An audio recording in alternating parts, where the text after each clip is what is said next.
I'm very happy that we managed to get the trophy, especially home. And I think players.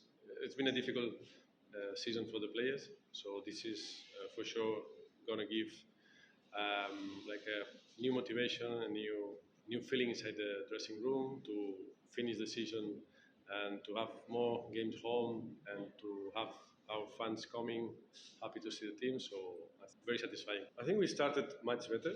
We started very well the game. After two, three mistakes, some players started to having doubts, and this is we said before it is contagious.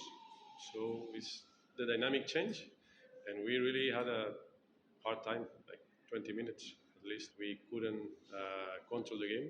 But then at the end of the first half, we already started again to have the control of the game. And I think most of the time in the game, we were better team. We deserved to win. We struggled to close the games to get advantage.